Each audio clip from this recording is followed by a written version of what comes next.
Hello everyone, this is Amber with Story Chasing, and today we are going to talk about how to replace the seal on your cassette toilet.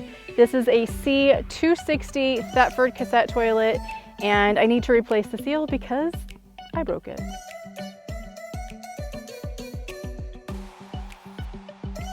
I broke it somehow or another.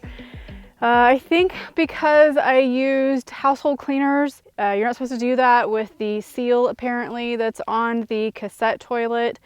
It will damage it and reduce the ability for it to actually seal inside the cassette toilet. So I noticed that it was dripping a little bit. I could hear it drip, and what happens when it drips, let me show you. I'll open this up. When it drips, you have this compartment here, and this is where your actual cassette is at.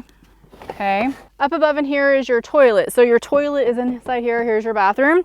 The toilet's above, things drop in, and it goes inside here. Well, when that seal is not working properly, it will drip outside onto the actual box rather than go inside. So I noticed that I was having a little bit of liquid around it, and I could hear that drip, so I figured I need to replace the seal. So we're gonna do that today. We have gloves. It's important to wear these when you are working on your cassette toilet. We're gonna take this cassette toilet out of here and let's see what we got. Right now I have some paper towels in there because it was leaking, and you can see it's a little bit dirty, so we're gonna clean that out today too. So the tools we are going to need today: Phillips head, silicone, we've got our Thetford toilet, seal, we have paper towels, we have cleaning supplies. All right, I think we have it all now. So the first thing that we need to do is take off this lid right here. And you can see that there's these notches. There's one that's in the closed position and the open position. So we need to actually open this. And the way we need to do it is to take off this slider here and switch it around. And you want to use this to leverage to open this up. So we're just gonna slide. We're gonna try to slide it that way. We're gonna slide this. Oh, that's really difficult. I don't know why I can't get this open. That thing is really hard to open. This thing is really hard, I will tell you that for the first time. So when you move it over into this position, this little sliding lid, make sure it's out far enough that you can push it really hard. I even tried pushing it with a mallet and it was difficult. So it's really difficult. So you just want to push on it, push away from you. See, it's even hard doing this. So, but it's going. You can see it's just really tough. Ugh, almost there. Almost. And I'm just pushing it away from my body. I don't have a lot of upper body strength, so, but this thing is, it's sealed tight, let me tell you. It's almost there. There it goes. You heard it pop. All right, so we're ready to take this off and flip it over.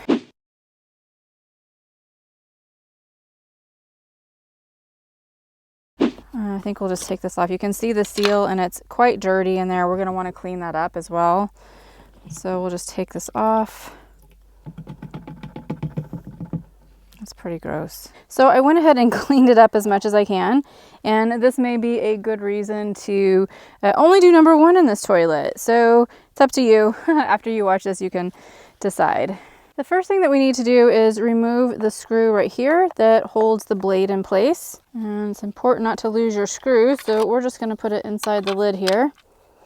All right, there's like a little washer in there. Make sure that stays down. And then we need to move the blade over to the side and out of the way, and just lift that up to pull it out.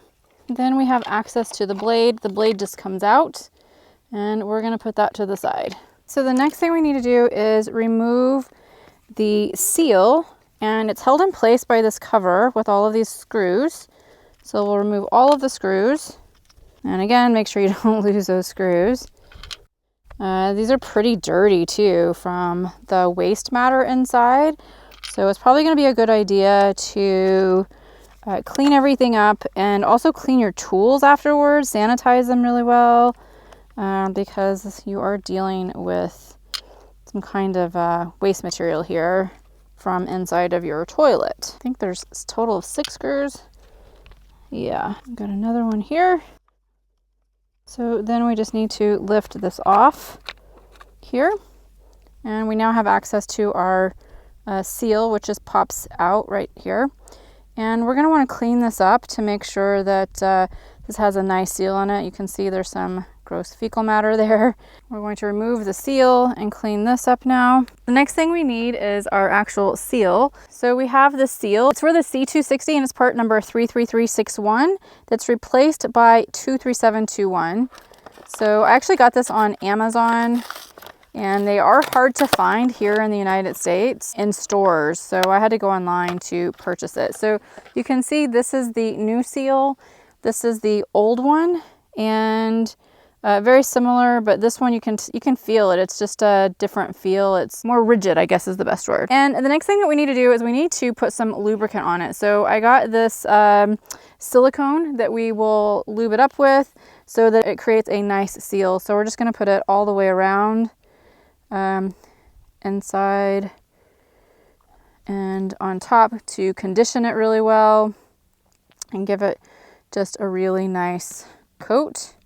And rub it all in, condition it well. All right, I'm just gonna do one last coating here. All right, so we need to now put this in place. So you wanna place it to where the edge right here is, maybe I'll do one more coating on that real quick, just to make sure it's nice and coated. And you put it inside just like that. And then we will replace this on top. There we go. It's all put into place. And now we just need to put our screws back in. You just want to make sure that everything lines up really nice. It only can go in one way because you do have a hole over here that has no screw and it seats right on top of that notch. So you don't want to over tighten these either.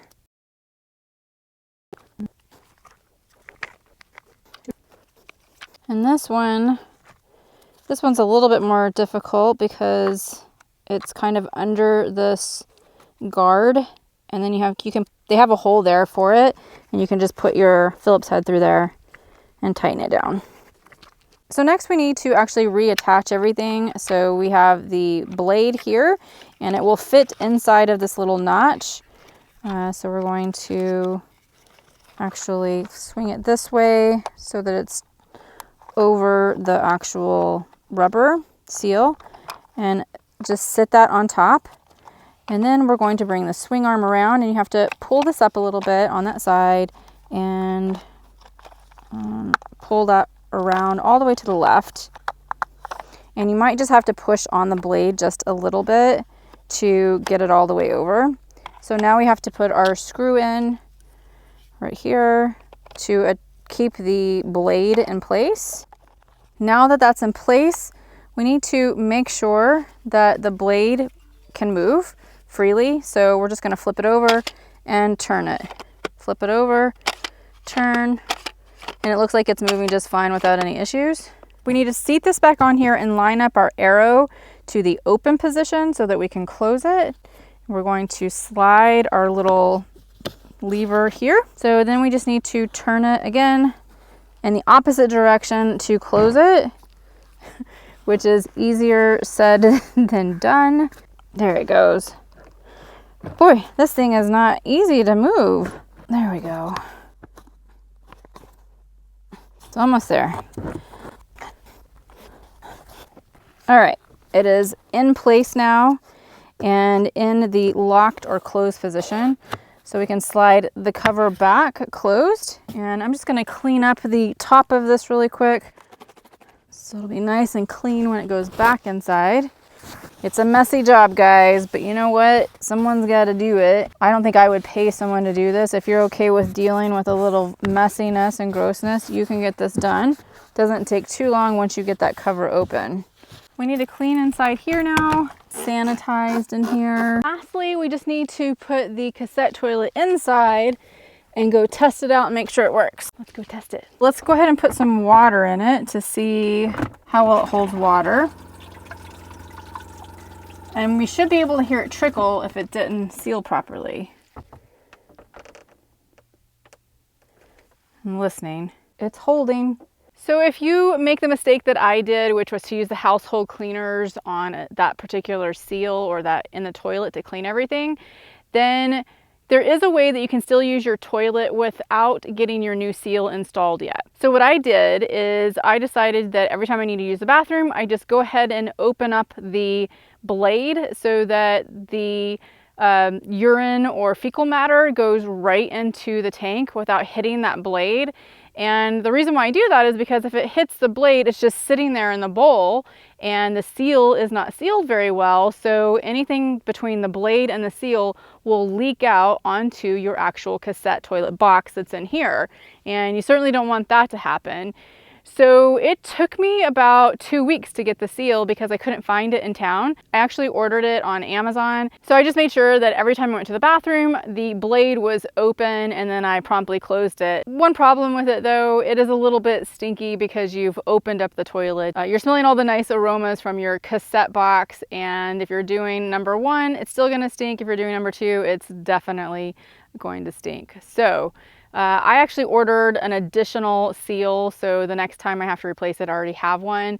So I do recommend buying 2 seals at once so that you always have one in reserve. Right now on your screen, you're going to see a playlist of all things poop and pee related. If you want to learn how to dump your cassette toilet or learn how to pee outside and conserve the space inside of your cassette toilet so that you can boondock longer, go ahead and hit that next video right here on your screen, and I'll see you in the next video, guys. Thank you.